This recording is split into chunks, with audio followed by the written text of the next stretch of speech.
Good morning. This is Bill from Curious Cars on, it's a pretty respectable Florida winter morning. I can't complain too much today. I didn't check the weather, but I'm going to guess the current temperature is probably somewhere in the high 50s, which is quite nice.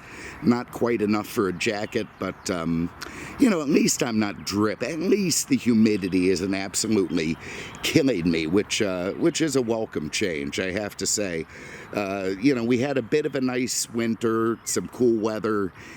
Then some hot weather came in, and finally we're back again to a little bit of proper, Florida winter weather, which is quite nice, I have to say, when it's proper. And right now it is. What I have today is a 1986 Oldsmobile Toronado, and I do believe this is the Brougham version, although it's not badged. It makes it hard to tell, but from what I can find out there, this is the Brougham, which makes it a little more upmarket and actually a little more sporty, which is an odd conflation of terms, but it's a pretty neat car. But look, let me just get into stuff. First of all, I'm back in town. I was in North Carolina last week. I was still looking for a place. I went up there with an absolute mission, and I did find one that I put an offer in on. So, assuming it all goes well, I will be up there this summer in a house, in a new homestead, and with any luck I'll be able to carve a little bit of a life out there. I have arranged to live in one of Penelope's shacks. She's a bit of a slumlord, so I have rented that, so I will be back in Naples at least for the winters. And also my lady friend, who potentially will despise North Carolina, we'll see. She hates everything, so why not that? She has somewhere to go. So but one way or another, starting in, the target date of May 1st, I will be up there and doing car work and doing videos and that sort of thing. So we'll see how it goes. I don't care. Look, even if I starve to death, even if I'm out panhandling in the streets, at least I am not going to suffer another Florida summer, and I've had my fill of those. A quick reminder that, I've got a... I don't know what you call it. I've got a little outpost over on X. Look, I've been there a long time, so spare me the political crap. It's over there. I've never liked Facebook. I had to find something else, and I ended up on Twitter and now X. So, I posted a lot of shit from North Carolina over there, the snow, the cabin, whatnot. If you have any interest in keeping up with the behind-the-scenes stuff on the channel, head over there and subscribe. It's worth it. If you like the channel, God knows why you would, but if you do, you got to go over there and sign up. Real quick note about Chris. I talk about him being the worst human being on earth, as my friends are. You've got Big Cheap Al, you've got Chris, you've got Freaky Penelope, you've got Toothless Dave, and, Robert the German, Robert the Polak, all these horrible people in my life. But overshadowing them all by far is Chris, and he confirmed that again yesterday. Very tough for him to surprise me with shit behavior. But apparently he came home, and as Chris would, apparently his family owns a parrot. And look, man, at the risk of offending people, I don't trust people who own birds. Never mind that I'm not a big fan of birds, out in the wild, but to take one of these winged creatures, stuff it in a cage and keep it in your house seems kind of cruel, and leave it to Chris to have that. And it was a surprise to me that he had a parrot yesterday, although somehow I kind of knew it as well. When it comes to Chris, I push that shit down into a little compartment inside my brain and try not to let it out. But he walked in, and apparently the parrot is lying prone on its back at the bottom of the cage. And they've had this thing for like 20 years, and it's never, looked like that before. And I guess it was very sick. So I needed to borrow something from him. I was talking to him, and he's, look, I couldn't find a bird vet, locally. So I'm going to drive over to the East Coast and, have the bird looked at there, and whatever. So later on, I'm talking to him. He sends his wife over to the East Coast. We're 2-hour drive in horrifying traffic in this old piece of crap X5 that I sold him years ago that now has 800,000 miles on it. He puts her in that thing and sends her alone. This poor woman just lost her mother, like, a month ago, which is another story, by the way. His behavior during that. But, so now he puts this terminally ill parrot in her hands, sends her off to the East Coast. The first thing the vet does is ask, hey, do we have a DNR on this thing? Or, do you want... And the poor woman is going through flashbacks while Chris, with his giant belly, is sitting on the couch with his son eating Five Guys burgers, the glutton burger with loaded fries, and his wife is off braving East Coast traffic with a dying parrot. No one there to support her. God help that poor woman. I have never understood the charity in women's hearts, nor the mistakes that they make. And, obviously Chris is one of those. So even for Chris, that one threw me for a loop and just confirmed to me, A, that I'm making the right choice in getting the hell out of town and abandoning these people, and B, that he is indeed the worst human being on earth. Very quickly, there's an auction coming up that I'm running a bunch of cars in, the Premier auction in Punta Gorda. I run all the time. I'm running stuff through there. Rarely do I have the success I want, but you just get caught in a rut and you keep doing what you do. So this car and some others are going to be running through that auction, I think, on March 15th. And what I'm trying to do is liquidate a bunch of crap before I move up there. I've got way more stuff, way more cars, way more everything than I want to have. And I do need to get rid of some of it if I'm going to, make a clean break and get up there. Before I have a shop up there, I got to look around for one of those. But anyway, so that's coming up. And now let's just dive directly into this car. Hopefully that wasn't too long. And it is, again, a 1986 Oldsmobile Toronado, which is a storied mark in the GM historical archive. The first Toronado began just as a design exercise by a stylist, a guy named David North, in 1962. He painted what was called a flame red car, and it was a compact sports car that was never intended for production. It was just a, exercise in art and design. But a couple of weeks after he did it, Oldsmobile was told that it could build a personal luxury car in the style and size of the Buick Riviera and on the same platform. And, everyone was just sort of enamored of the thing he had drawn. So that's it. Let's make that the Toronado. And they did. But, look, the still unnamed car at that point was to share the E platform with the Riviera, which is a pretty big luxury platform, which is substantially larger than what North had intended. And, he wanted a small car. And Oldsmobile Brass, and even GM styling chief Bill Mitchell, lobbied GM to say, look, man, let us put it on the Cutlass chassis, not this E-platform thing. It's meant to be smaller. They wouldn't hear of it, for the typical GM stuff, for the purpose of cost overruns and, development. It had to be on that E platform. So they had to take that sporty car and make it a lot bigger, and it would eventually become the Toronado. But a big difference between the Riviera and what would be the Toronado was the drive wheels. The Toronado ended up being front-wheel drive on the same platform that the Riv was rear-wheel drive in. We'll get into that in a minute. The name Toronado itself had absolutely no prior meaning. Obviously a play on the word tornado, and was originally used as a 1963 Chevy show car, and they grabbed that name and put it on the Oldsmobile Coupe. But Oldsmobile had been working on a front-wheel drive project since 1958, pushed by an engineer named John Belts.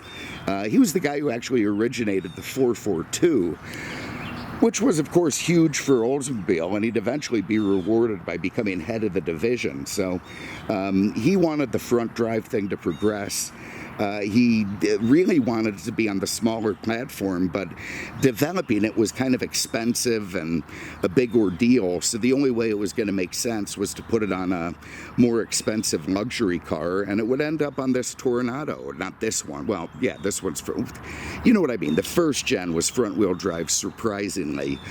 And it would be the first front-wheel drive American car since the Cords of the 1930s, of which the styling, emulated a little bit. So it was a pretty big deal. And when it came out in '66, it was widely recognized as a big step forward in design, gaining publicity for the division. It won several automotive award. It got Motor Trend's Car of the Year. It got Car Life's Award for Engineering Excellence. And was also the second American car to ever be awarded recognition in Europe as a third-place finisher in the European Car of the Year competition. Actually, third place had been awarded to the Mustang the year before, so maybe Europe was kind of trying to give a nod to the Americans, who knows, but there it was, and it was stylish and it was attractive. And the powertrain that was developed by the Olds engineers, it was called the Unitized Power Package, or the UPP,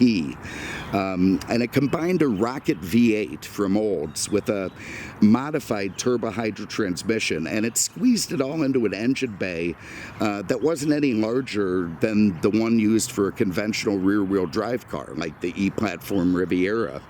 And it worked out really well. And they tested it for 7 years and 1.5 million miles. And in that time frame, just made it absolutely bulletproof. They were so well built that the UPP was ultimately deployed in that GMC motorhome, which was, I do believe, the only motorhome ever made by, one of the big makers, and it's a pretty cool piece. I'd like to do a review on one someday. Made famous by the movie Stripes, if I remember properly, and sort of remains a cult vehicle to the day. It's a really neat piece, but it uses the front drive, 455 rocket that came in the Toronado. And even though the Toronado sold really well, reasonably well, I don't think it ever outsold the Riv or the Eldo, which also got the E-Platform. But it just never eked out a definitive niche or buyer. And that's something that would kind of haunt the car throughout its production life, through all the different generations. It served as a halo car for Oldsmobile initially, and in this version as well. But it sort of slowly molded into a more conventional cousin of the shared E-Platform. I mean, by the time you get to the third gen, 79 through 85, it was more or less just a copy of the Eldorado. I mean, it had its own little touches, but it drew heavily from the Eldorado. The Riviera was a little curvier and different and kind of had its own shtick, but quite honestly, even though it sold fairly well, that third-gen Toronado, it was kind of an also-ran and, really didn't distinguish itself from its cousins. But that would change in '86 with the fourth gen, this car, but it wouldn't necessarily change for the better. The '80s were a really awkward time for GM, with downsizing of bodies and engines was now in full effect, and stiff competition from Europeans and the Japanese, and the market for traditional American cars with bling and rear drive and floaty suspensions was still very strong, but there was an emerging market for more European-style cars with, monochromatic styling and alloy wheels and, God help us, good handling and that sort of thing. But the two were competing with each other, and the problem with Oldsmobile is it decided to try to please both. And when it did that, it basically ended up satisfying neither one. But look, before we jump in, let's take a look at 1986 to see what Oldsmobile released this car upon the world. What was going on? '86 was an interesting year, and there was lots of big news. The Challenger blew up, the Space Shuttle Challenger, I believe because of frozen O-rings, with all kinds of scandal within that. A lot of people didn't want it to take off. There was some arguments, engineers, they did it anyway, and the damn thing blew up with a big PR gig going with the first teacher in space, and I mean, it was an absolute nightmare for America at the time. And, you know, it's one of those things, everyone remembers where they were. I was, you know, in school, I want to say the 7th grade, something like that, and people were watching in class, and they ran out and said, "Oh my God, the shuttle exploded." I mean, it was a big deal, and it was sad, and it really fucked up NASA for a while. Halley's Comet came through, we could see that. Mike Tyson became the youngest heavyweight champion in history. The nicotine patch was invented, something that helps me fly but is otherwise useless. Gorbachev, he was the premier in the Soviet Union at that time, and he unveiled a thing called perestroika and glasnost to try and reform, you know, what was thought of as sort of a brutal and well-regulated Soviet system that would give the people more freedom. And I remember I did a class in this when I was in college, and I read a letter that some guy had written to Gorbachev, a Soviet citizen at the time, saying he had gone to, 20 different stores or whatever they were, and could not find a pair of socks. And there was just no way he could participate in perestroika without socks. And I thought, man, if that's not a, great comparable to, why that system didn't work, I don't know what is. It's not that hard for us to find socks, and it wasn't in 1986 either. In the movies, you had Top Gun, great flick, Platoon, not the most uplifting, and Crocodile Dundee, that's not a knife. Music, you had Prince, you had Madonna, you had Robert Palmer. That was the hottest shit, man. Those chicks with the instruments, that was just great. The Bangles, she was kind of hot with that side-eye thing. And but that irritating Egyptian song, oh, God. Anyway, in the middle of all that, in 1986, Oldsmobile released this new and much smaller Toronado. And it was available in trims with a variety of suspension packages. They had 3 tiers of suspension packages. You could get alloys and Eagle GTs. And at the same time, and bucket seats, by the way.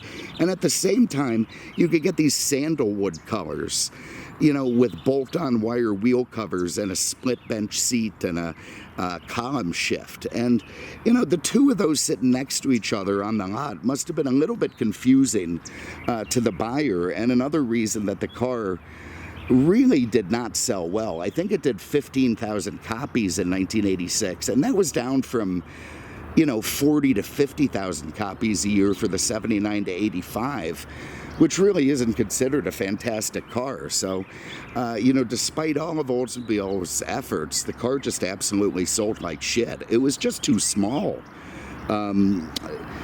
And at the same time, it just didn't have what the guys who wanted smaller cars wanted. So, the styling looks handsome to me today. I mean, look at that taillight section. Very cool. As a classic car, it's a little bit swoopy. You've got the alloys, you've got the two-tone paint, and, you walk around it and it's kind of handsome. Love the front grille with the ribbing, love the hideaway headlights, love the little bumper treatments with the chrome and the impact strip. But at the time, it just fit directly into GM styling and just looked way too much like some of the cheaper models that were. And I mean, the thing was more expensive than the prior Toronado. Way more expensive. It ended up as optioned, it would be a 25 grand car, which is way over 50 grand in today dollars. So people went on the lot. Here's this little Toronado, not what they're used to, that's a lot more and has a lot less power, and then ends up looking like the Oldsmobile Calais or the Pontiac Grand Am or the Buick Skylark. And it just didn't work. So even being more expensive, it was significantly smaller, very downsized from the already downsized car that it replaced, with less rear legroom, a shallow trunk. It was about 1.5 feet shorter, 500 pounds lighter, about 3,500 pound curb weight. And a Miata is 2,500 pounds. So the thing was just small and fairly light. And that did not please the traditional buyer at all.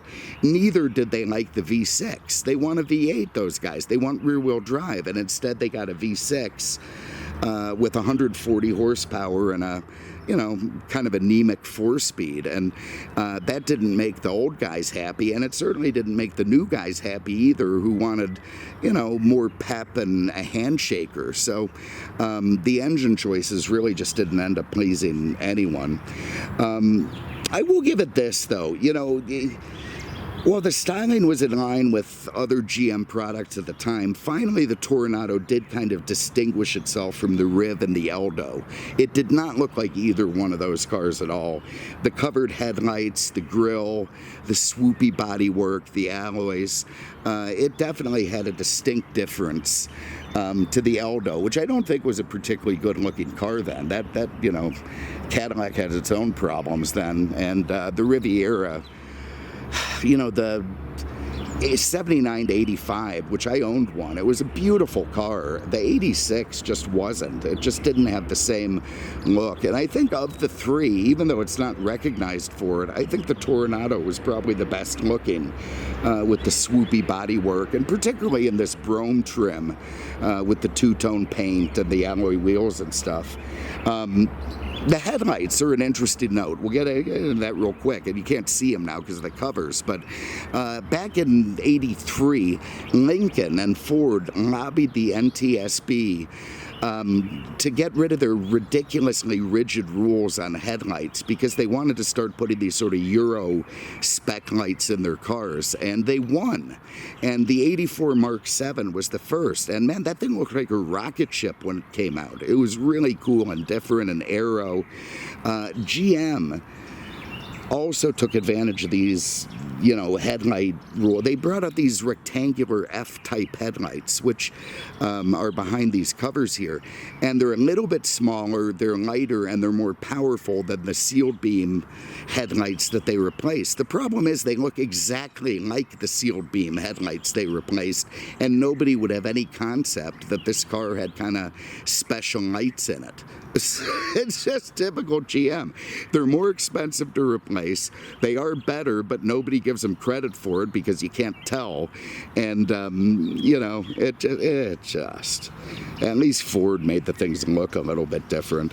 You look at the styling of it. Again, I love the two-tone. I like the alloy wheels. They look pretty cool to me.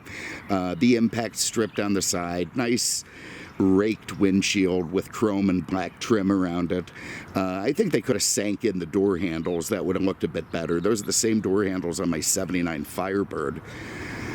Just GM parts bin stuff. I like the way the mirrors are integrated. They couldn't seem to decide if they wanted a formal or bubble back window, so they ended up with sort of a hybrid between the two that, again, looked almost exactly like the Calais or the Grand Am and didn't make people happy. Now I think it looks pretty good. I also like the way that the door goes into the roof. That's good for sealing and for wind noise and that sort of thing. It's a good engineering feature, and there was a lot of tech and engineering in this car, but the package at the time, it just didn't have the impact that it needed. I reiterate how much I do like that taillight strip. I think it looks really cool. The tiny little bumperettes on either side of the license plate are a bit weird, but they're fine. You got some black trim underneath, kind of I can't call it a diffuser. And it was just, look, to me today, it just looks like a pretty neat car, and I like it. It was built at a plant called Poletown, which was highly automated and a controversial 77-acre assembly plant that was built in the early 80s, and it basically wiped out a huge section of Detroit and Hamtramck. And even Ralph Nader went. I mean, they knocked down churches and schools and houses, and this whole neighborhood where Polish immigrants had gone to work for GM. The thing is, it was kind of being abandoned at the time. So even if Nader's there thinking he's saving, some kind of cultural hotspot, the truth is that the people had already abandoned it. So, GM ultimately won. They were able to build the plant, and that's where these e-body cars were jammed out. The Riv, the Toronado, and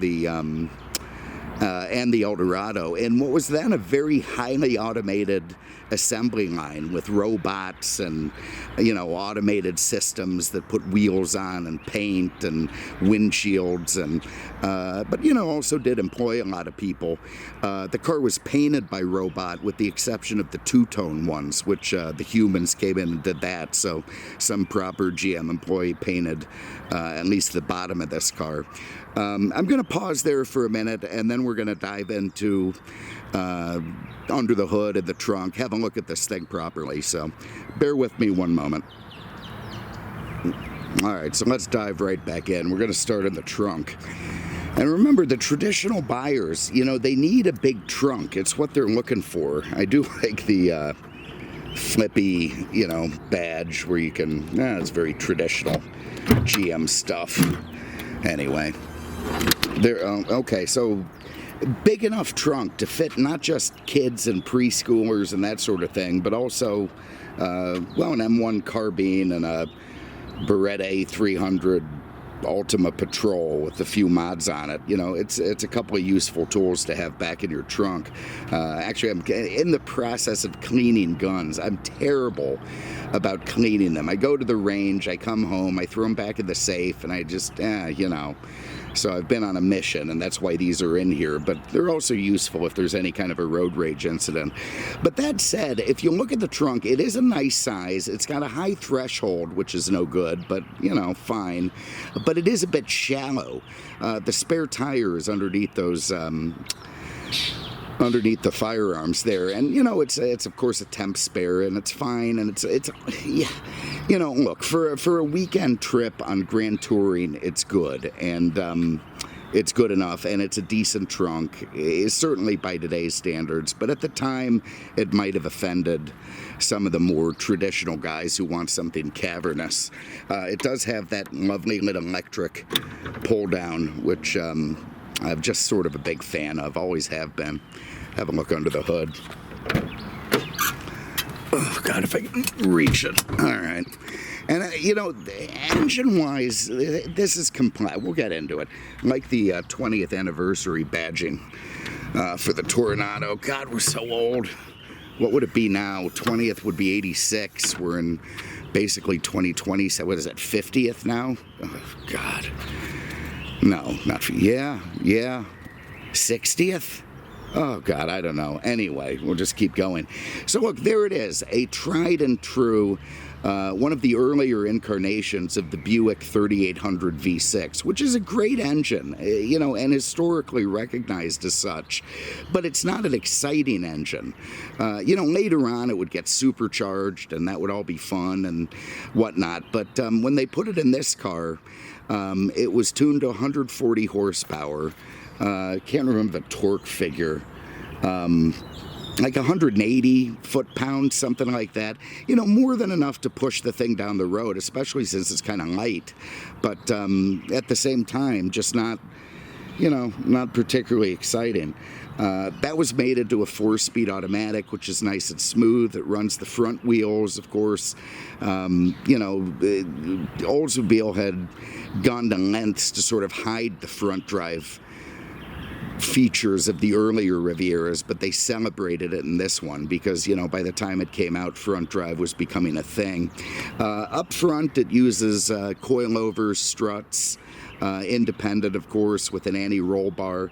And in the back, it has a transverse leaf spring, almost like a Corvette, also with control arms and struts, and a anti-roll bar. So there were, again, 3 different levels of suspension on this car that you could get, you know, and the third was sort of the stiffest and meant to appeal to the Euro guys, and you could certainly feel the road, but you know, the first level was just Cool Whip. The second level was less Cool Whip, and the third level was, you know, Cool Whip where you could feel bumps. So, you know, they just didn't get the suspension quite right.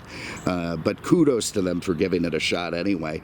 Quarter mile time, about 17, not terrible for the era, but not great. And, you know, again, there was just nothing mechanically, all the ingredients were there, but they really just did not come together properly. And, that was part of what depressed sales. I mean, they were lucky to get 15,000 units sold, like a third of what the prior gen had been doing. That said, God, I love those pop-up lights, and there's those little F-Series headlamps, which again look exactly like the sealed beams. But anyway, nice smooth engine in the thing, and of course the 3800 would go on to greatness, as time progressed, and is beloved historically. And it's a good engine to have in this car, and it's a good engine to have in a collector car because it's reliable, it keeps going, it's smooth, it's distributorless transmission, it's not complex to fix or maintain, and does make for good collector car stuff. So look, anyway, that was very quick. I'm gonna pause it there. Did I mention it had four-wheel discs? Yeah, four-wheel discs, which was cool. I don't think the Eldo did at the time. Maybe. I don't think the Riv did. And it would go on, they would eventually dump the wire wheel cover stuff and the sandalwood. They made a car, it became the Trofeo, which was very, very sporty looking for Oldsmobile. First the Toronado Trofeo, then they dumped Toronado and just made it the Trofeo. Ran it all the way through 92. But, it just never sold well. Never really made an impact, and some people consider it to be the beginning of the end for Oldsmobile. They, eventually went belly up in 04. The Aurora replaced the Toronado. The name went away, like all great GM names, and ultimately Oldsmobile ended up disappearing into the ether, which is just kind of sad. Poor Ransom, looking down from the pearly gates, was probably sad to see his company go by the wayside, but what are you going to do? Anyway, look, I'm going to get all my crap in the trunk now, and then we're going to hop inside, see what that's all about, because that is one of the more interesting features of this car, and then we'll go for a spin. So bear with me one moment. All right, so let's have a look inside. All right, and this is one of the areas where the traditional guys were not pleased, and that was the size of the interior. Not bad up front, not bad overall, but definitely smaller and tighter than the previous generations. But all in all, I think a pretty handsome setup for the most part. One thing Oldsmobile did was they absolutely loaded these cars with equipment, and we'll get into that as we hop in. That's probably what made them expensive, by the way, but it's also neat today. But you see the door panel is kind of a neat affair. It's got carpet on the bottom. It's got all kinds of entry lights. You got red in the back. You got clear in the front. You got premium sound badge. You've got a neat little map pocket here. Good place to fit a 38 or something. Here's your power seat controls. I like that they're up on the door panel. Power windows, power mirrors, power locks, chrome, a little tweeter speaker, part of that symphony sound. Very good sounding radio. Even today it sounds good, and at the time it was, given credit for being a great oral experience. In the back, your Canadians, varying degrees of chipper. Obviously, those are very plush and nice looking leather seats. You fit 3 across, no problem. But leg room, if they're tall, they're not going to be thrilled. Headroom, okay, but not great, particularly with the sunroof. And you do have a couple nice oh shit poles there on either side of the of that center pillar. So, and 2 ashtrays, which any proper 80s car should have. And that's all very nice stuff. Grab the keys. You see the seat, there's power recline and power lumbar. Neat stuff. And actually, before I get in, if you go over to the other side here, this is a good way to tell if an 80s GM car is loaded. It will have power seats on both sides. The GM loved, in 90% of their option packages, you'd have a power driver's seat and a manual passenger. This does have dual power seats, proper 6-way, 2, 3, actually 8-way. There's your windows, your locks, and your lumbar and your recliner for the passenger. So that's pretty neat stuff. Thank God this one doesn't have the split bench, the 60/40. It's got the full-length console with that horseshoe-shaped shifter, which is pretty cool, and does harken to earlier Oldsmobiles. I also do kind of like the pull handle there. So let's fire this thing up and see what 80s GM tech was all about. They could have a voice system. Voice was optional, thank God, where a bitchy female voice would tell you to turn your lights on and put your seatbelt on, that sort of thing. You can get nagged for free. I don't see why you have to pay for an option package to do that. And thank God whoever ordered this one didn't put that on. Anyway, let's fire it up. Nice shake on the dash. That's so GM. Anyway, there's a warning binger. Oh, come on. Thank you. You've got very interesting looking controls here for your headlights and parking lights, your interior dimmer, Twilight Sentinel, GM's automatic headlight control. You have all these, there's your trip odometer, your odometer, English metrum, system monitor. Holy shit, what happened there? I guess that just goes through like a self-test or something. There's our defrost on. Over here in the main display gauge, it's kind of neat. I mean, look, I'm a sucker for this 80s digital stuff. At the time, the car guys didn't like it. They wanted needles. I love it, and I still love it, and I like it today. And I like that it's still working. But you've got a voltmeter there, a temp gauge, your fuel level, your oil pressure. You've got a tach underneath that speedometer, which you had to select with these buttons here. You could have a gauge scale. Changes the variety, the information center. A year later, they would have a CRT screen. They called it, a touch screen, very early one in this car. Also, these cars had early navigation systems, which were tested in, I want to say, the Miami area. So hopefully it kept you away from some of the spots where the German tourists were killed. But it combined with a cell phone to give you a nap, but that was a couple years after this car. It wasn't 86. Over here you've got all these tiny little buttons on the integrated climate control and stereo. Neat, and I like it, but at the time it probably was, for the love of God. The power antenna works. It's another thing we've lost, are power antennas. I've always liked them. Nobody set the damn stereo. Let's see. Whatever. It's an appropriate song for the era. But there it is. So, great stereo, interesting little climate control, and all works fine. You get down here, you've got the cassette deck for it, which unfortunately I forgot to grab a cassette deck, which is a shame.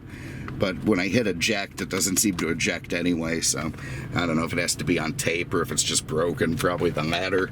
Down here you've got this. What the hell is this thing? Oh, look at that, little EQ, which is cool as hell. God, that's so 80s. That's just fantastic. Even looks like it's set kind of properly, so I'm just going to leave it there. That is neat. I like that, again, U-shaped shifter. This thing is completely retarded and neat at the same time. It's like a slot machine. So you've got a useless cup holder. Press the button. Now you've just got a cover. Press it again. You've got cassettes, which we're not lucky enough to have any in there. Again, you've got a coin holder, none of which, by the way, when you press them, they're always off, and you have to level them out. It's just kind of silly. It's a neat feature, but it's silly, and it doesn't work very well, and it's exactly the kind of crap GM did at the time. Over here, you got a glove box, which is also weird. There's a fuse panel, another useless cup rester, your trunk release. You pull this back, and why is that there? I have no idea. Why? I mean, it just doesn't make sense to me, but there you go. So a very complex and odd glove box that I can't really make head or tail out of. Going up here, you have an auto-dimming mirror, with distance control. Again, you got your big power sunroof there. You got a couple of cocaine mirrors, which still work.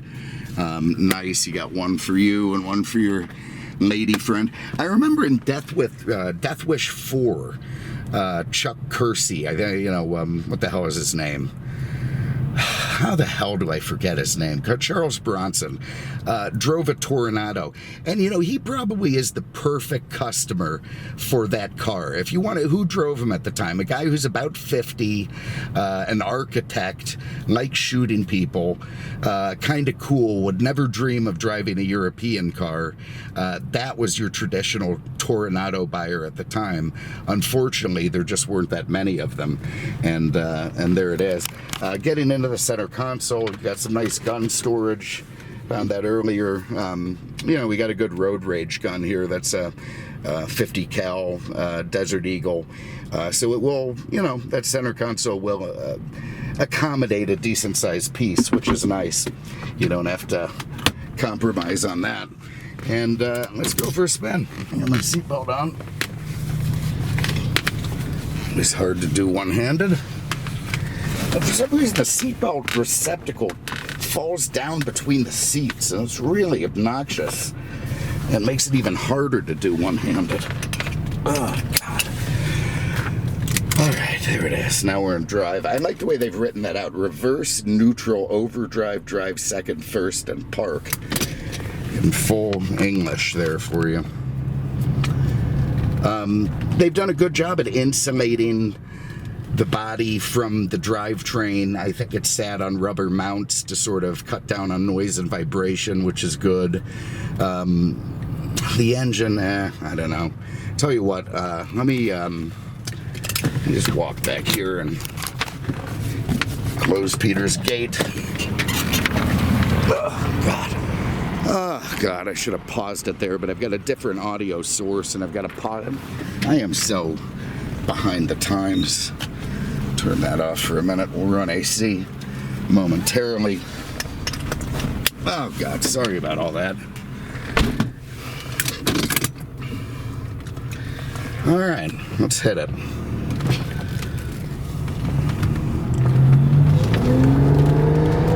All right, so there you go. I mean, you've got decent torque out of that thing. You've got, I'm not going to call it a very sporty engine noise, but it's, it's fine. It's a great cruiser. It's a great boulevard cruiser. And, the steering is very, very light. There's no sportiness to it at all. That was one of the complaints at the time for the guys who wanted a sportier car. For the old ladies who wanted a easy parking job, well, then that's what they wanted. So again, it was just one of those cars that didn't quite please anybody. It had features everyone would like, and not enough of them to make any one particular set of people happy. So it's a shame. But now, as a collector car, I think it's kind of come into its own a little bit. And, you get the gee-whiz Knight Rider tech of 80s GM, which is cool. You got a cool stereo in it. You got nice leather seats. It's comfortable. It drives well. It's a collector car you could drive, a good few hours and feel pretty good about. I'll try not to be killed here. Yeah, it really winds out. So, it's a comfortable way. It's great. 69 Camaros and Chevelles and all that are great. But, I think this thing's going to be a lot more comfortable, a lot better on the road, quite honestly, with better, depending how you set it up, better brakes, better performance, and of course be a hell of a lot cheaper. But you're also not going to get all the thumbs up and, crazy happy people seeing you drive around. It's a nice subtle collector car. I'll give it that. But anyway, look, it does what it's supposed to. It goes down the road well. That 3800 V6 gives enough pep. It's not anemic. It's not fast, but it's not anemic. And it is a very, very comfortable ride, which, of course, a Toronado should be. If this thing had the third level suspension, we'd feel a lot more bumps, but wouldn't really feel any more sporty. So, anyway, there it is. So really, you'd have to call this car a failure for Oldsmobile and a failure for GM in terms of its sales figures, in terms of the way it's impacted at the time. But I think now it's become a pretty cool piece that's fun to own. So anyway, look, thank you guys very much for having a look. Appreciate it. Gonna keep trying to jam out some videos and keep getting cars ready for this auction and keep trying to liquidate everything. So and again, check out Twitter, X, whatever you want to call it. I'm posting some fun stuff over there. Thanks again for watching. Really appreciate it. Bless you. And we will see you with the next one. Take care.